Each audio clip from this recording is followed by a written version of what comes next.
Good morning and welcome to the Real Estate Institute Coronavirus Update number 2. Today we have Leanne Pilkington, Kylie Walsh and John Cunningham. This is a live webinar, so if you wish to ask questions, you just need to type it into the question box and we will try to answer as many questions as we can. So over to you. Thank you guys. Let's see what's happening in your world. Thanks so much, Nerida, and thanks, John and Kylie, for being with us. Kylie, your background, you look like you're in a caravan. What's going on? Well, it's a bit of a sign of the times, isn't it, Leanne? So yes, you are correct. I am living in a caravan, doing what I need to do with technology is great, but I'm in isolation. I don't have COVID-19, but I've got a suppressed immunity system. So I've been working out of here for a week. Oh, wow. That is, yep, as you say, sign of the times. So, so tell me, John, how are your teams faring, and tell me what tomorrow is going to look like for the team at Cunningham's. Yeah, look, the team are good. We're doing a lot of communication. You know, it's been arguments whether they're too much or too little, and it's everyone's different. So when you got 65 people, everyone's gonna have a different view on the level of communication. But I think that's just a sign of the leadership in terms of the fact that we have to make sure that people are getting the right information at the right time, so they feel really comfortable in what they're doing. Fear is the biggest thing we're dealing with right now. Fear of obviously getting sick or a family getting sick, but just of equal importance, fear of losing your job. That is happening to everyone all around us. A lot of people in our team, husbands and wives, have lost their jobs. This is something that is hit home in the last week in a massive way. I was just amazed at how many people just didn't see it coming. And we're just used to it. It's extraordinary. And we actually will go to lockdown, you think? Well, of course we're going to go to lockdown. Yeah, and I think we're going to go there next. I think we'll be in lockdown next week. What do you think? I'm of the same view. I think it'll be interesting to see what shape or form that is. Stage 3 is pretty much what is classed as a one-to-one communication. In other words, that's the limitation of people actually being in the one place outside the home. I don't think we'll go there. It's interesting that New Zealand jumped from 2 straight to 4 and went into lockdown. So I believe that's what we should have probably been in that a week ago, in my view, or even longer ago. But I also understand the stage approach in terms of business. But I think the impact on business, the longer you delay it, there's going to be a greater impact on business. Yeah, I think the government just are staging it so that they don't completely freak everybody out all at once. They're just freaking us out slowly and surely, and we're getting, it's interesting, our level of acceptance, right, is just growing every single day. So it's an interesting strategy. But tell me, so what does tomorrow actually look like for your sales in the people? field? And then I'll come to Kylie. Yeah, look, what we've done is we've nuanced all the different things that we can go about in terms of how we manage people. We thought about, okay, we'll have allocated time slots, but then that could be seen as an open home. Well, we looked at all these things. The reality is, if people want to see properties, they are going to make contact. We're giving them all the avenues through the digital space that we work in to actually do that. We will then find out who is interested in viewing. Now, we're already booking private appointments since Wednesday, so we know that's happening. What will be interesting is to see how many calls we actually get and how many emails we get tomorrow, because today will be the true test as to how much that's going to happen. The team is saying not a lot of pre-bookings. So there are some, because there are still people out there that need to buy, and there's probably an equal amount who need to sell. If we can marry those two together, we'll be able to keep those deals running. But it will, it's all academic until we know what happens. After tomorrow, yeah. So how many options have you got up tomorrow? We don't have any. We've actually made a decision to go a completely way, so that if we need to have, so we've got auctions that are signed up as auctions, and we've got processes in place to convert those to online auctions or phone auctions. We've got many different ways of doing that.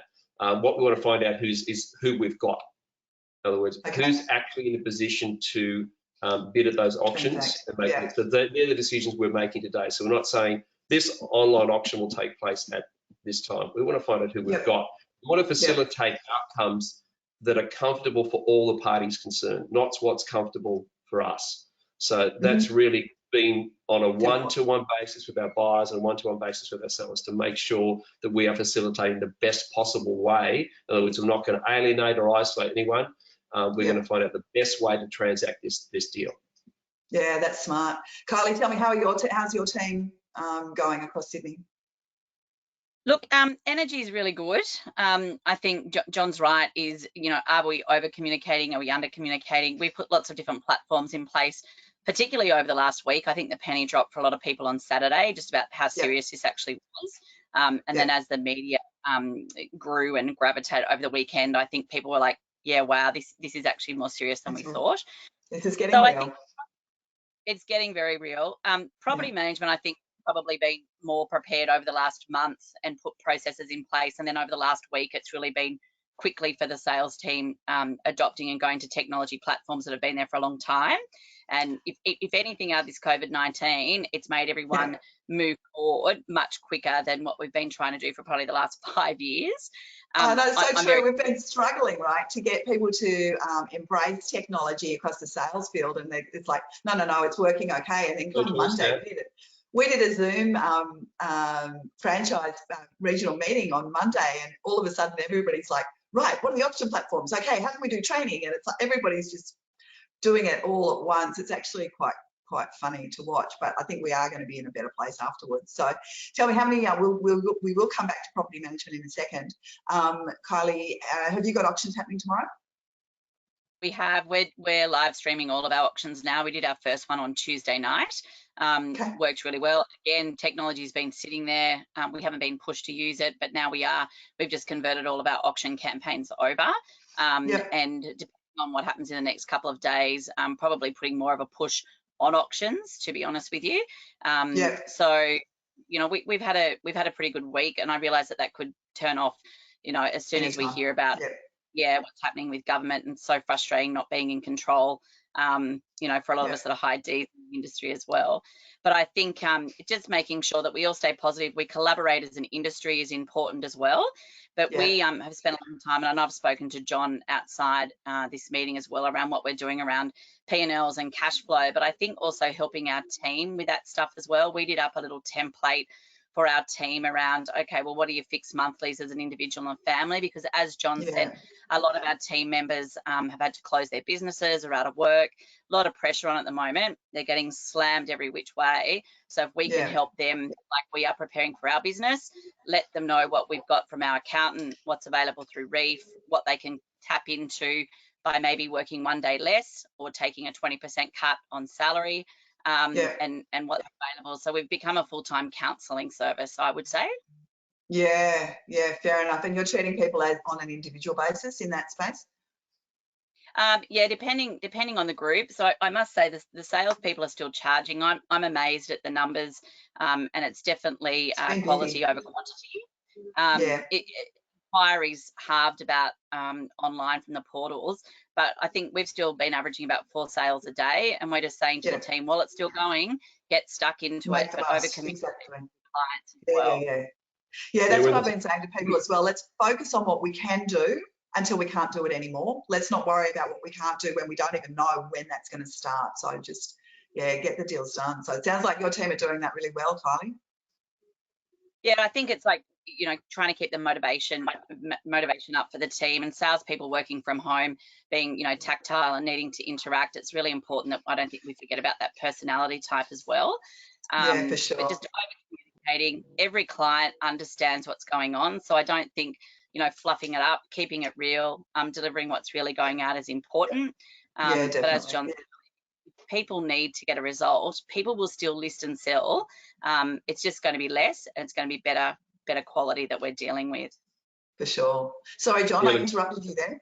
I was just saying it's ironic that this could be our biggest month ever. You know, it's a bizarre situation where the amount of deals that are happening, and again, from the auctions this weekend, we've sold most of them beforehand. So, you know, we were again facilitating what's the best way we could get these deals done. So I think we ended up with 2 scheduled, and we're looking at what the best way to achieve that is today, and whether that is a process. We've got all those things in place. So, but it is ironic if we don't go into lockdown next week, there's still going to be deals done next week because there's the need. It's a necessity-based market. And as much as I hate to get you to hypothesise, hypothetically, if we do go into lockdown, what do you think? I mean, still, if people have seen the properties, right, there's no reasons why the deals can't still be done next week, right? Correct. Look, the whole way that we've set up, fortunately, is that we've all got, well, a lot of people have now put in place the facilities to do this. So it's an easy process to actually follow.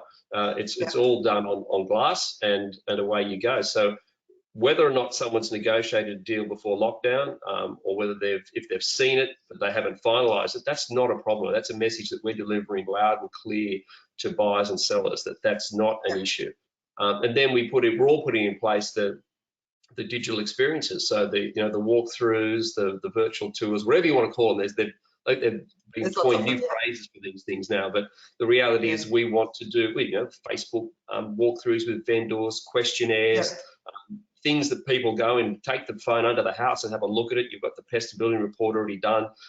You can take a walk around the garden. You can do all these things. So people who really do want to buy, if someone wants to buy that 4-bedroom home in Freshwater that they've always wanted, and there's one available, and they think, my God, it's taken me 5 years to find that, they're still going to do it. They're still going to do it, yeah. Because the necessity elements of the marketplace are such that everyone knows we're going to come out of this. It's how we deal with what we're going through in the interim that will be so much of the focus. But how we come out the other end is something we all need to understand, and who's going to be left standing. People will still want to transact quality real estate, no matter where it is. So we've got to have all those tools at our disposal to facilitate that. Yeah, I was talking to the gorgeous Tanja Lee yesterday, and she said, Leanne, while everybody else is pushing pause, we all need to push play. And it's so true, because when we do come out of it, and we obviously know that we will, the way we come out of it will depend on the actions we take, basically from the time we go into lockdown. So if we sit and binge on Netflix, we're going to be in all kinds of trouble. But if we have our communication strategies in place, we can actually come out of it stronger, right? Think of all those opportunities to clean up the database. I mean, agents talk about it all the time. I've got to get my data right. Well, here it is. This is the greatest opportunity ever. And a level of communication with your clients in going through, because people still want to have answers to questions. It's like, well, how's this going to impact? I mean, it is a great opportunity to actually build relationships that are going to come out and have meaning at the end, because this is going to be a blip on our radar. It's a moment in history, make no mistake about it. It's going to be probably the biggest moment in history that any of us have ever seen, except for my age. We're through different things, but I wasn't born in the Second World War, but anyway. The reality. So Kylie, sorry, go on, John. The reality of what we're facing is that we will come out the other end, and we will be still doing business. And I think it'll be a very different type of business, quite frankly. So guys, what do you think about that, Kylie? Yeah. Oh, sorry, Nerida. Oh, I was just going to say, we do have quite a few questions about property management. So hopefully you'll have a chat about property management in a minute. Okay, yeah, let's actually move on to that right now. I know, Kylie, when we spoke, or when I heard you speak last week, because I couldn't get my technology right, you were talking about the fact that you're doing property management routine inspections still, and you're doing that with technology. Is that still the case? Yes, it is. So providing the tenants on board and they're not unwell, we're just doing walkthroughs with the tenant on the other side. At least it, like you say, is keeping on top of the hygiene and making sure that day-to-day activity is happening, so they don't have to play catch up. One thing I will just say on with John talking about the walkthroughs for property for sale is we actually got caught out a couple of times earlier in the week. Obviously the legislation changed on the 23rd of March, and we'd gone through the previous 10 days beforehand and done walkthroughs on property for rent and for sales. And of course 23rd of March, you now require that tenant's permission if any of their goods or the inside of the property. So that was a big change for us on Tuesday. Is reaccommodating that. So I think everyone needs to be on top of that, particularly with sales agents. If they've gone through and done walkthroughs prior to that date, is jumping on top of that and making sure that you've got that right, particularly when tenants are under stress. So I think those handy hints and learning are extremely important, and making sure that everyone is 500% across the ins and outs of landlord's insurance. I know we've had 3 teleconferences now in the last 10 days with our insurance providers, and we've got another one at 12 following this, just to make sure we're completely across the disclosures, particularly around a national blanket announcement when we get the interpretation and framework of what's coming with rental assistance. Yeah, absolutely. And so tell me, what technology are you actually using for your property management routines?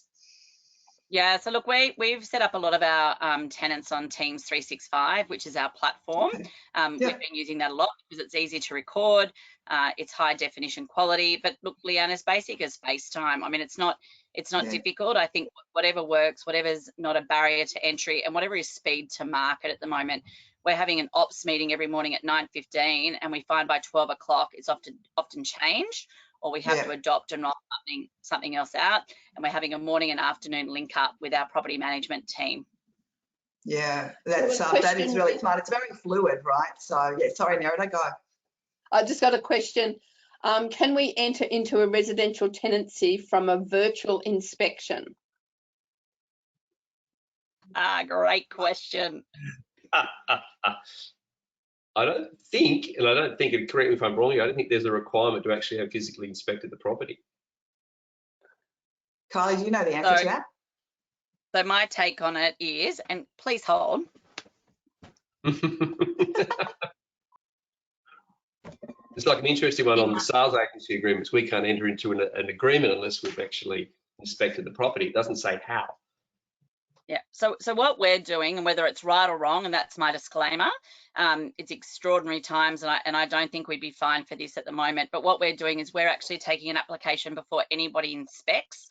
So we're pre-qualifying the tenant before we even go out and do an inspection through the property, if we can do that. And if someone is virtually inspecting at Di Jones, we are saying no, you have to go through the property prior to signing a lease, because there's too many variables. And I think when we're doing virtual inspections, there's things you can and can't see, external factors, material fact with the new legislation. My opinion would be fraught with danger, and I think it just gives people, even if they're not in rental crisis, more of an opportunity to be able to rescind the agreement. So don't know if that's legal or it's not, but that's just what we're doing. I can always clarify that with fair trading. They don't have much on their plate at the moment. Nerida, any other questions? I sold a property. Can we still give 30 days notice for vacant possession? Well, my answer to that will be pending lockdown rules. I would be doing all the normal things that you would do, because nothing's changed yet. The only thing that's going to change in lockdown is that legislation will come into place, and all we've got to follow is what's happened in New Zealand. And New Zealand passed legislation to cover these things. In other words, any legal requirements in regard to settlement or lease vacates are all basically been put on hold there. There is a provision for things that have already been arranged, and I don't have the details of how that actually works, but we actually no idea, even though we're trying to lobby government to actually cover this element, which is going to affect sales and rental movement during lockdown. The answer to that is we are requesting that we are in some way, and I don't know how you define this, Leanne, as an essential service in terms of the free movement of people who are legally obliged to do so. But having said that, if settlements can't take place because you can't get possession, you require vacant possession of a property to get settlement to happen. When you've got contracts that require vacant possession. Settlements can happen when you don't require vacant possession, in other words, you've got tenants in situ. So we just simply don't know what the Australian government or each state government is going to do in that space. And to me, it's singularly our biggest issue coming up. Yeah, definitely. Sorry, go on, Kylie. I was just saying on that point where John was saying business as usual, we've just been reinforcing to our team every day that until we have the definition, interpretation and framework of what went through the upper and lower house on Tuesday, is proceed. Obviously, if somebody is stressed or they are in true hardship, it's case by case, but with those situations where 30 days, even 14 days putting property on the market, rental arrears, still proceed, because the landlord still can claim on their insurance for rent default at the moment. So, and I was surprised something wasn't announced last night. I think it's probably coming to today. get into it quickly is my message for our team to protect our clients. Yeah, good advice. Now, any other questions? Legislation that was passed was pretty much to put that opportunity in a regulatory environment as opposed to outside. They put it into regulations so that in the event that it was required, it was quickly executed, and that was pretty much all it was. So we just, we're going to hopefully find out today. I hear, maybe. Yeah, fingers crossed. So our only other main questions is about tenants and rent relief. If you wanted to make a comment on that. Well, we don't know the answer to that yet. That's what we are waiting to hear from the government today. We have been lobbying really hard, haven't we, John? About because obviously we know that if they freeze rent or if they pay the tenants directly or if they pay the landlords directly, it's fraught with danger for a number of reasons. So we are lobbying government very hard to ensure that the agent is still in that payment workflow. But at the moment, we just don't have any answers. So we will come out to you just as soon as we do. Government has been sourcing information on this from various people and finding out what the best way of actually keeping an audit trail of it. And our suggestion has been it must go through the agent's trust account, because that's the only way the tenant's going to be protected. In other words, the tenant's situation is covered and the money goes through to the landlord. So one of the objectives of government is to keep money flowing through the economy, because that's simply what the economy runs on. So if we don't have that flow happening, in other words, it gets bogged at the landlord, it gets bogged at the tenant, and the tenant uses it for other purposes, it's not flowing through. So that's an important thing, but we just simply don't know. We just don't know. It would be great if they applied. One of the rules in New Zealand was that, which I'll go off subject a little bit here, but to keep everyone employed, they've actually made a payment to people to businesses to keep people employed. And to me, that's probably the smartest thing any government can do right now. That's a federal government opportunity, is to keep people employed. That way, with all these things that are going on, if they'd activated that component first, I think a lot of people wouldn't have been out of work. So Nerida, can I just add on that, because I know it's we're waiting, and my guys keep saying, Kylie, we're waiting, but we need some help now. Is probably just a little guide that we've set up for all of our property managers and they can keep it in their Outlook, is a templated email that they can send to a tenant that's chasing rent relief, because there is so many coming in, just saying these are the documents that we require.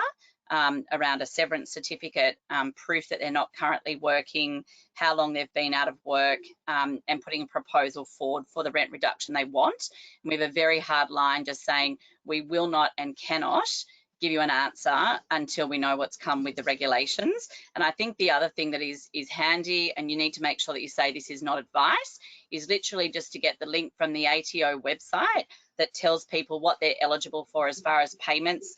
Coming back to that superannuation again, if their package has been reduced by more than 20%, also making sure that they're aware of the lump sum payments that they're aware of, and that at least gives them something to go to for a resource in the meantime. But just to be clear, you're not giving advice, it's simply a link and encouraging people to look at it, but at least you've got all your eggs in one basket for when we hear go the next steps. Yes, Kylie, I think that's excellent. That's great advice. Excellent advice. So, yeah, John, because it's something that we've done a similar thing. What we've also done is alerted landlords to any tenant who has raised the issue to say this is the process. You know, it's the same process that we're going to go through. And we've been surprised at how many landlords have said, "Hey, I'm willing to help." And it's many nuances. I think so far we're at about 65 landlords who've agreed to various terms even before the relief packages have come out. And that's not at our instigation, but that's at their willingness to help, which is great to see. But yeah, you've got to have these steps in place. And what's clear is if when it does happen, you've got to have a conversation with your landlord. Don't rely upon email to do that communication. You've got to pre-frame it and then have a conversation. So we have another question here. If full lockdown, what will happen with settlements and moving in and out of the property? Will removalists be working, do you think? Well, we can only, at the moment, we don't know what that is going to look like until we hear the terms of the lockdown. But certainly in New Zealand, no, you can't move, you can't settle, you can't. The removalists are not able to work. That's correct, isn't it, John? Yeah, as I said, there's a provision for some already pre-arranged settlements. I didn't get the full detail on that, but yeah, that was things that maybe couldn't have stopped within that 48 hours. I don't fully know the answer to that, but yeah, that's a complete unknown. I think sorry, go on, Kylie. No, I was just going to say, again, preparing your team, because they're the ones that are getting slammed around this, is to start having conversations with their conveyancers and solicitors now, whether or not they have the facility with their bank to settle these things electronically. So if someone does need to settle, if not, having a conversation now with your clients. If you've got settlements coming up in the next 21 days, our advice to our team has been, get on the phone, see with your banks what you're going to do, if you can bring it forward or delay the settlement, because as John said, exactly what's happening in New Zealand, I don't believe you'll be able to settle. And if it's a lockdown, it's a full lockdown. But again, it comes back to that definition of what's an essential service. But I believe, and from what the three of us have spoken about and what we've seen coming through from our friends in New Zealand, they're not settling anything. But be prepared, don't let it be a surprise, be on the front foot. Yeah, that's great advice. You really need to be dealing with it right now. And we recommended to get as many settlements done today as possible. We had, I think, 4 move forward from next week, but the majority would say push them out because, you know, the reality is anything that's exchanged in the last 2 weeks, you know, it's just not going to be ready to settle by next week. And I believe that's when this is going to happen. And therefore, if it's a 4-week, which could extend to 8 weeks, we just simply don't know those answers. So that's why legislation has to be passed to override conveyancing laws. Yeah. Any other questions for us, Nerida? We have one. If a landlord is renting and wants to move back into their rental property due to hardship, how is this going to work if no evictions come into play? And no tribunal. And no tribunal, yeah, that's right. That's the interesting one. There's no tribunal, so how can we do evictions anyway? So it's a bit of a catch-22. That's just going to be simply, if you're in lockdown, that's an academic question. You know, no one will be moving hardship or no hardship, unfortunately, unless there's extenuating circumstances. But again, we're in uncharted territory here. Or action it today, potentially. Yeah, definitely. Yeah, exactly. Yeah, if you can. You never know, I suppose. If you have a conversation with the tenant might want to move home with mum and dad, right? Yeah. Yeah. I've got some connections for caravans, if anyone's looking for a caravan. That's great, Kylie, thanks. So what's the trailer trash like? Oh my goodness. We had a competition with our team for morale this week around who's got the best home office. And I did a little video tour of my caravan, and needless to say, I won hands down. I'm sure you did. Okay, guys, Nerida, no other questions? Most of the questions we've covered already. Okay, awesome. Basically, we do have a question to John. When you say that business is going to be different when we come out of this, what is it you mean? Yeah, look, it was a bit of a. I'll let that hang there to see what effect it would have. Look, I think we've touched on one element. In other words, the speed of adopting technology that we have had resistance from all our teams, and no matter how much Kylie even cracks the whip, I'm sure you've had the same issue that, you know, there's still this resistance, and it's because I'm busy. Technology will be your greatest friend over the next few months, and I think that one element alone will change dramatically what we do. I think the industry will come out the other end with survivors and people who haven't survived, quite frankly. And I also have noticed a lot of chat online of two schools appearing, which has probably already existed.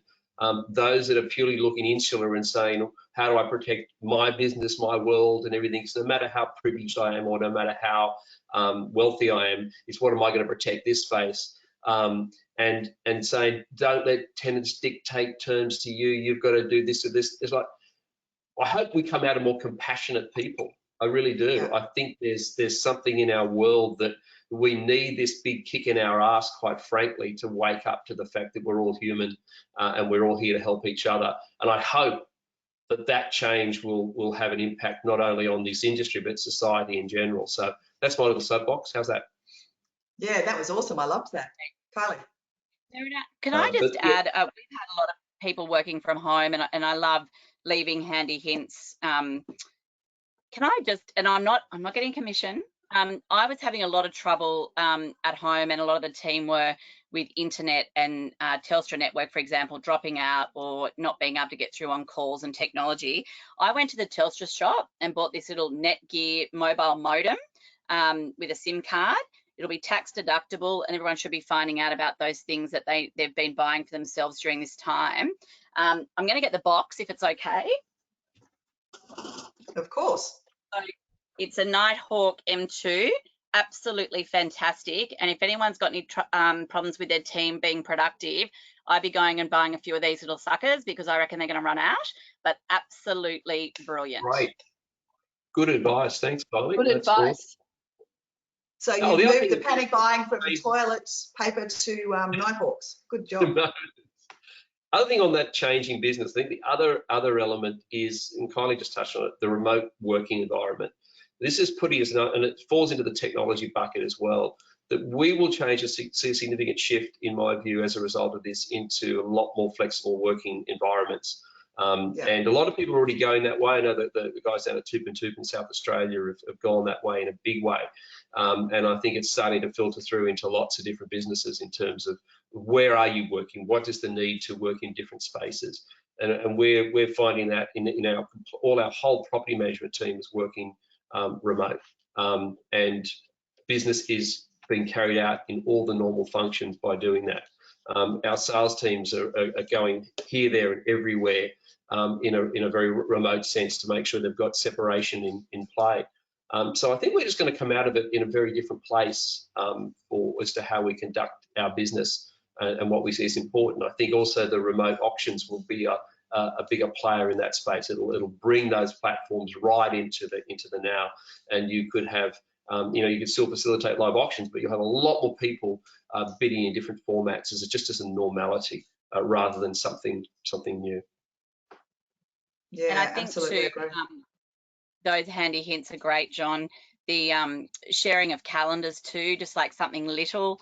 If you don't have that with your team and you have got property management team members out doing ingoings and outgoings, and you notice if someone's not back at the office at the end of the day, and I know there's other mobile apps and things that people are using for security, but I now make sure I have got shared calendar and visibility over everybody in the company, just so we can keep an eye, or at least we know where someone was last, etc. So remembering that security during all this time when everyone's remote is important as well. Absolutely, yeah, it's a really good point. So Kylie, we do have a question from a number of people asking, would you be prepared to share your email template about the tenant hardship? Look, absolutely no problems whatsoever. Okay, so we can take that on board and put it up on our web page later on during the week then. Thank you for that.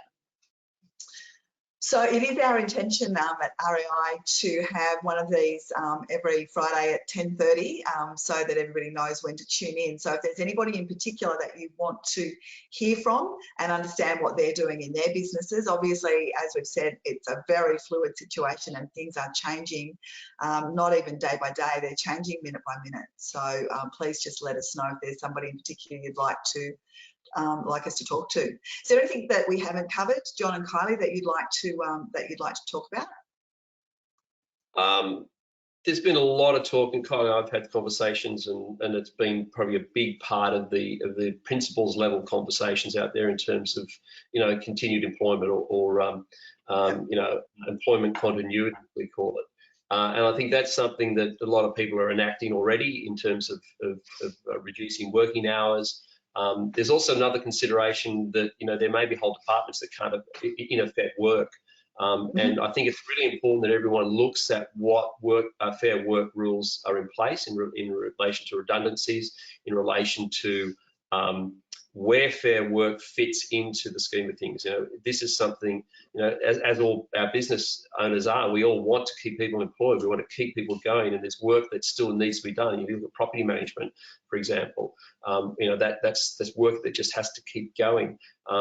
So it's very important to make sure you don't make decisions now that you're going to regret later, because the laws in that space haven't been changed, right? And if you could face a whole raft of unfair dismissal issues down the line if you don't go about it the right way.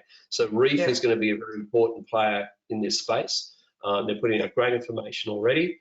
Don't make rash decisions. It's really important. The income hasn't stopped right now.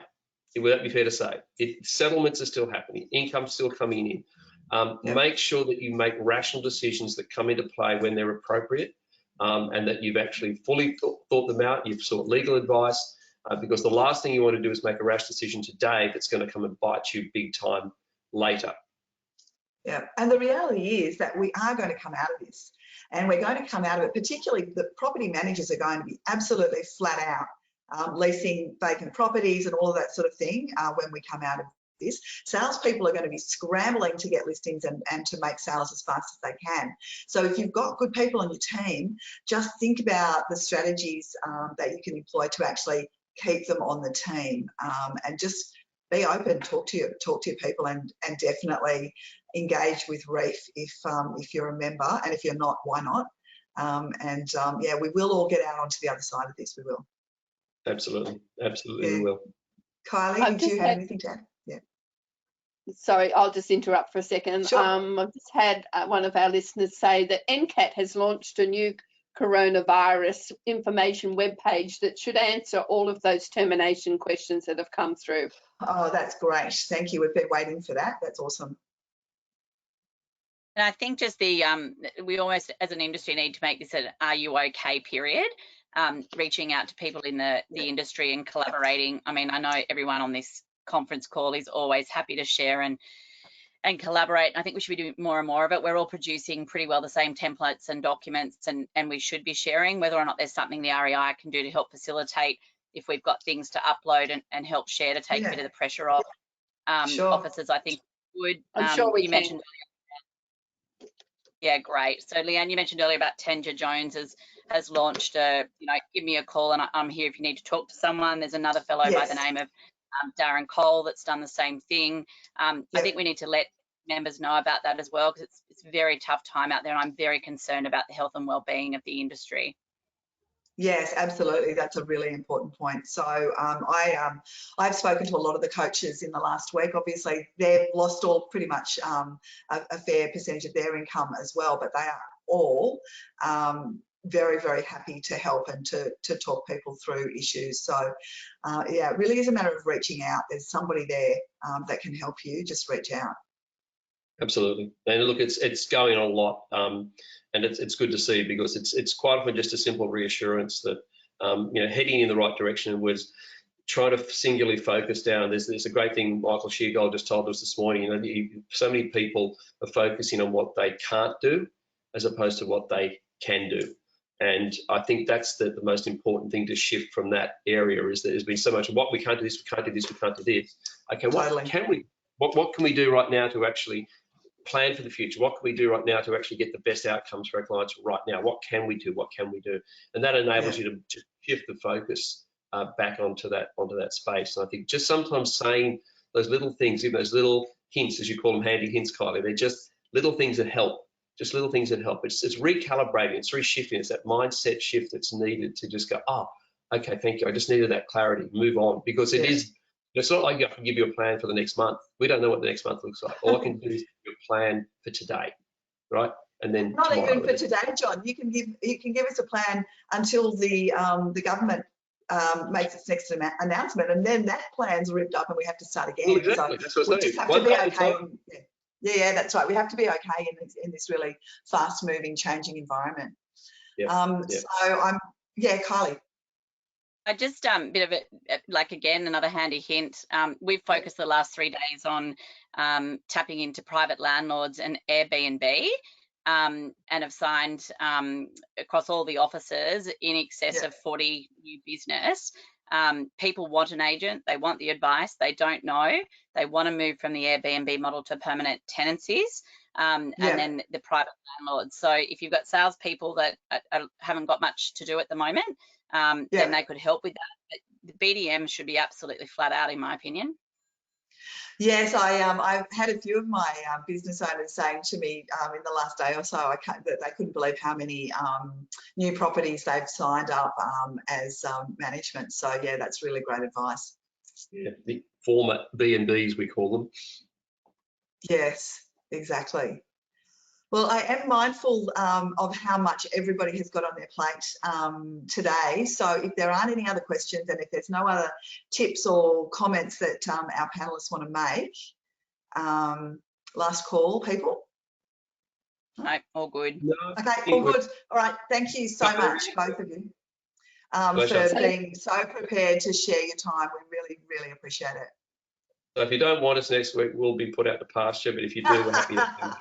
Awesome. I would be happy to talk to you guys every week. So thank you very much, all the three of you. We've had some really good information here. Just so you know, the webinar will be available on our webinar on demand. So if you've had any person who hasn't been able to listen to this live, then they're more than welcome to listen to it as a webinar on demand. So thank you all, and I'm going to sign off now. And good luck for the week, and we'll be talking next week. Thank you. Thanks, Nerida. Bye. Bye. Beautiful.